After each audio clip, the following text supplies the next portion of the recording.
Salut les amis, bienvenue dans Pif Paf Poum, l'émission délirante de la bande dessinée. On vous présente les BD qu'on aime tout en s'amusant. Dans ce numéro, le Hero Festival de Marseille, le maître d'armes, Mohamed Ali et l'instant manga de Toshiro Déchiré en fin d'émission. Pour commencer, un petit tour au Hero Festival de Marseille, deuxième du nom, qui a rempli encore toutes ses promesses. C'est parti. Et voilà, on y est.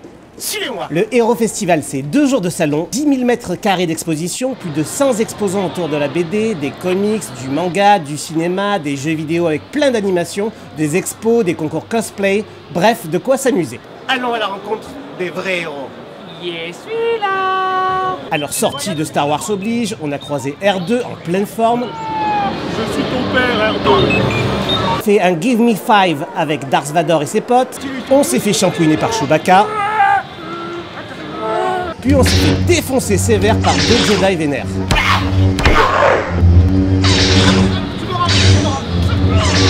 Heureusement, on a rencontré Jean-Pierre Savelli, le chanteur de tous nos génériques de dessins animés d'enfance. J'ai arrêté la tournée Star 80 parce que justement, j'avais ce Manga Story, qui est un spectacle et qui est un album. Et donc, si tu veux, c'est tous les génériques de dessins animés que j'ai chanté à l'époque. J'avais ce besoin d'être sur scène avec d'autres personnes. Le duo, ça commençait un peu à me fatiguer. Franchement, besoin de rien envie de toi, c'est génial, je le chante. Mais voilà, et maintenant c'est à fond pour le Manga Story, XOR. Pas parce que je l'ai chanté, mais c'est le préféré des femmes. On s'est fait une griffure avec Wolverine, puis on a vu une fille bleue. Alors c'est Soraka de League of Legends, du jeu vidéo. Donc en fait c'est une soigneuse, donc elle sert en équipe à soigner tous les personnages, à les maintenir en vie pour réussir la game. Alors je dirais Lady Deadpool de Marvel, parce que c'est un personnage assez loufoque, toujours en train de rigoler, toujours décalé en fait. Voilà, c'est pour ça que j'aime énormément ce personnage. On a vu une fille verte. Actuellement je suis cosplayé en Soraka, donc avec le skin Soraka Dryad. C'est un personnage de League of Legends, donc qui est le jeu vidéo le plus joué au monde simplement. Encore dans League of Legends, c'est Jinx. C'est une guerrière que je cosplay également, donc voilà, je vais rester dans l'univers de League of Legends. Il y avait aussi la mort. C'est une création personnelle, j'ai décidé de représenter la mort en fait. Pour ça, ma grande faucheuse, j'ai troqué pour une épée. Plus facile à découper les têtes, récolter les âmes. Mon héros favori, c'est Sangoku. Dragon Ball Z. Il a bercé un peu mon enfance. Depuis qu'il y a Dragon Ball Super, ça fait vraiment plaisir de revoir ça sur internet. On a vu Harry Popstar de League of Legends. Donc elle a plusieurs skins dans le jeu vidéo. Et celui-là c'est le Popstar, donc la chanteuse, danseuse. C'est Kamushiro de la série X, écrite par Clamp. C'est un héros un peu torturé qui a la destinée du monde entre les mains. Au début de la série, il a l'air très agressif, pas très gentil. Et au fil du temps, on apprend à connaître sa personnalité. Et on apprend qu'en fait c'est quelqu'un de très doux et qui a énormément de tristesse en lui, et finalement on finit par s'y attacher vraiment beaucoup. Du coup on a dansé un peu, mais on était mal garés. Nom de Zeus, Smarty, je suis en double fil, je dois bouger la voiture. Puis on a croisé des gars en armure. Ce personnage-là, c'est un set d'armure de World of Warcraft. Donc Rising Force Online, donc c'est l'armure Acrocia, une des races robotiques du jeu, niveau 55. Mon héros préféré? Moi, sans aucun doute, c'est Agito dans Ergir, donc un manga basé sur le roller. Il y avait aussi un nain super cool. Je suis le nain du donjon de Nalbuck, la version série TV qui va bientôt sortir. Spider-Man. Je suis baigné dedans étant gamin et j'ai toujours adoré les comics. Et aussi une chouette sorcière. Alors j'incarne une sorcière du jeu de Diablo 3. Je l'ai fabriquée pendant environ 8-10 mois. Donc j'ai utilisé en tissu du Sky, du Lycra, du satin duchesse. Et pour toutes les parties armure, de la mousse, du Warbla, de la matière à tailler, Plastirock. C'est Sailor Moon. Surtout avec le remix des épisodes qu'il y a eu. Et Sailor Moon Crystal qui sont géniaux, très beaux à voir. C'est du Magical Girl. J'adore les transformations, l'histoire, les héroïnes qui sont différentes. On a vu un panda dans une branche. Et enfin, Ygritte de Game of Thrones nous a vus. Et voilà, c'était un week-end de folie. Hero Festival Marseille, rendez-vous à l'année prochaine. On poursuit avec le maître d'armes de Xavier Dorisson et Joël Parnotte, paru chez Dargaud. Au cœur de l'hiver 1535, en plein conflit entre catholiques et protestants autour de la Réforme, Gauvin de Brême débarque chez son ami Hans Stahlhofer, ancien maître d'armes de François Ier et grand pro de la lame. Ce dernier semble librement inspiré par Hans Stahlhofer, célèbre maître escrimeur germain du XVe siècle. Gauvin transporte la seule traduction du Nouveau Testament en vulgaire, c'est-à-dire en français, que seule la Suisse accepterait d'imprimer. Cela briserait la mainmise des dominants, seuls aptes à comprendre le latin et le grec, langue utilisée jusque-là dans la Bible. Seulement à ses trousses, il y a le comte Malestraza, fervent défenseur de l'Église catholique et vilain de service. C'est donc au nom de Dieu que la poursuite sanglante va avoir lieu. Et des cadavres, vous allez en ramasser à la pelle dans ce cette belle BD de 96 pages. Aventure avec un grand A dans la neige et le sang, digne d'un blockbuster hollywoodien. Ce maître d'armes revêt une plastique superbe en alliant l'esthétisme au fond. Il serait sot de bouder son plaisir. Partons sur le ring avec Mohamed Ali d'Amazing Améziane et Sybille Titeux chez le Lombard.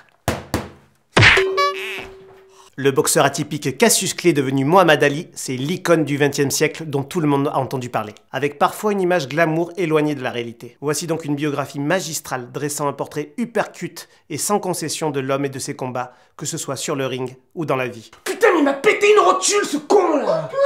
Et pour nous en parler, qui de mieux que le dessinateur de ce formidable opus, encore un après Légal et Clan que nous vous avions déjà présenté, Amazing Améziane. Bonjour Améziane. Bonjour Chris. D'où te vient ce surnom d'Amazing? J'aimais bien l'homophonie approximative de Amazing Améziane. J'ai aussi des racines berbères. On a des berbères en Algérie qui s'appellent les Amazigh.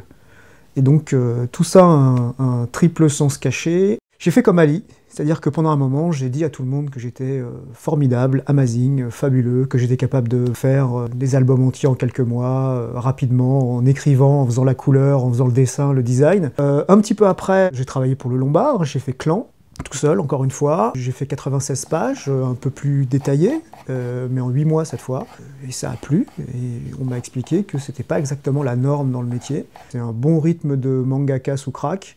Donc pour un Français, je me suis dit, bon, Amazing, cette fois-ci, je l'ai pas volé, quoi. Pourquoi ce choix de Mohamed Ali? Ça tournait un petit peu dans ma tête pendant plusieurs années. J'adore le personnage, vraiment. Quand je l'ai découvert je crois que c'est 96, quand j'ai vu When We Were Kings, le documentaire, j'ai découvert quelqu'un d'extraordinaire, quoi. Vraiment, personnalité, explosive, drôle.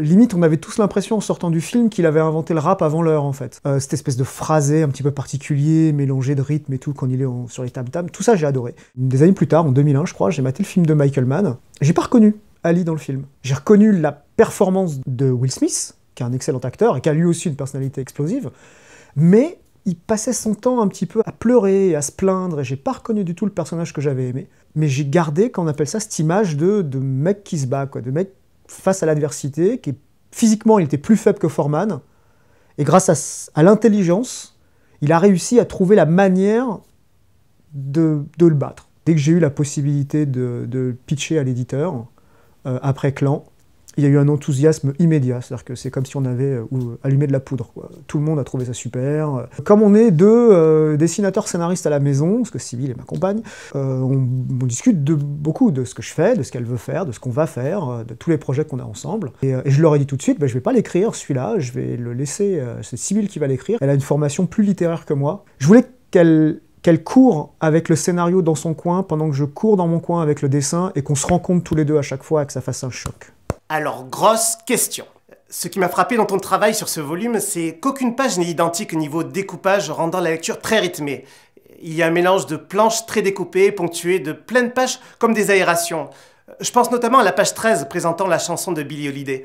Finalement, toutes ces planches hétérogènes, plutôt proches du style manga, m'ont fait penser à autant de coups différents reçus dans un combat de boxe. C'était voulu ou inconscient? Non, c'était voulu. Il y a un vrai travail sur le rythme, en fait, de l'histoire.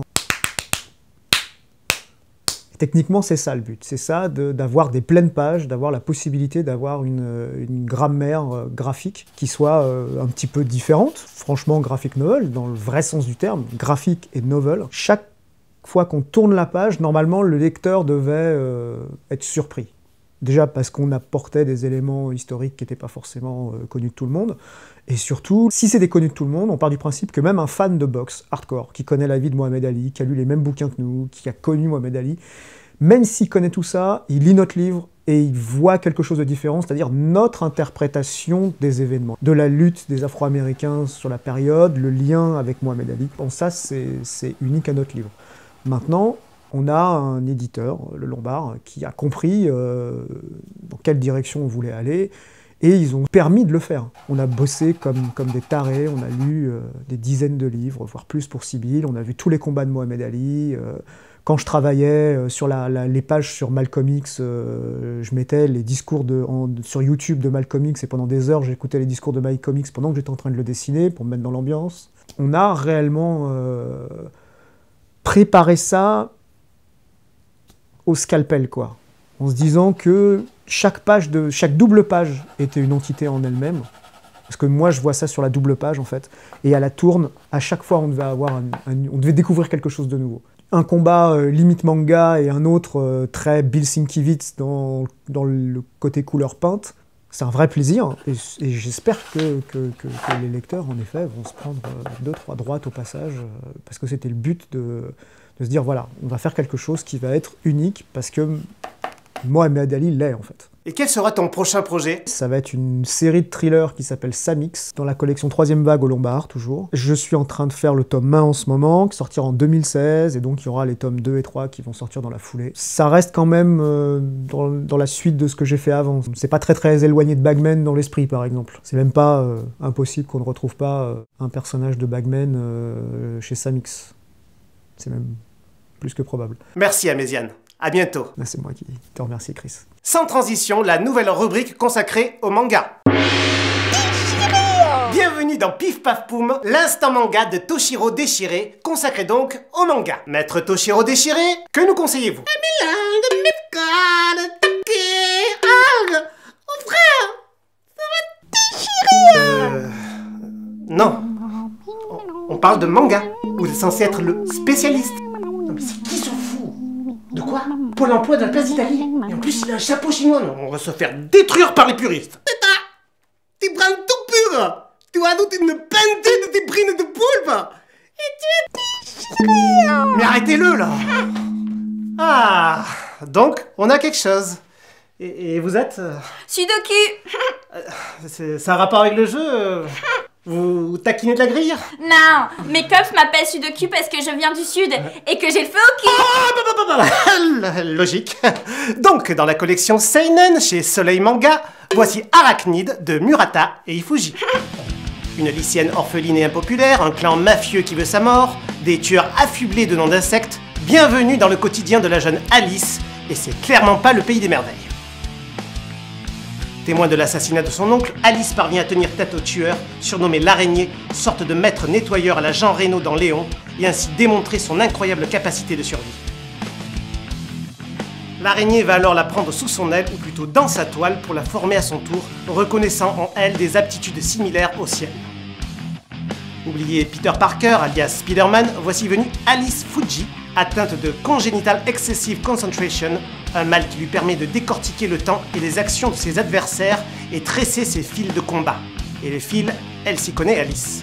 Vu que son totem, vous l'aurez compris, c'est l'araignée. Nous voici donc embarqués dans une histoire de clan où chaque tueur possède des techniques de combat mimétiques aux insectes. À ce propos, nous avons avec nous un spécialiste des insectes, le professeur Chikungunya. Vous intervenez quand vous voulez. Tout au long des 3 tomes déjà parus en France, la série étant en cours au Japon, vous découvrirez le scorpion, le cafard, la menthe religieuse ou la guêpe. Le prochain tome paraîtra lui en décembre 2015. Un poil sexy, pas le poil, le style avec de la castagne en jupette dans des duels homériques, petit logo public averti sur la couverture, et bien documenté au travers de purs moments nature et découverte illustrés par les réelles capacités de l'insecte concerné. Professeur Chikungunya, vous vouliez intervenir? Alors oui, observons que la sauterelle cavernicole se nourrit de grillons perchés sur des troncs d'arbres à l'aide de ses puissantes mandibules. Bon là ça me soulage, je préfère mon exemple. Vous saviez vous qu'un cafard sécrète du gras? Non? Là vous allez vous en souvenir, quand vous verrez la fille cafard graisseuse qui renifle les culottes de sa copine. C'est sûr. Bref, n'enculons pas les mouches plus longtemps. Si vous avez le cafard ou le bourdon, inutile d'aller danser la chenille au mariage de la cousine bête, cette espèce de larve à la taille de guêpe qui s'excite comme un pou en rut sur le dance floor. On vous a mis la puce à l'oreille. Arachnid, la série qui va vous redonner l'espoir comme une araignée du soir. Bonsoir et à bientôt pour de nouvelles aventures.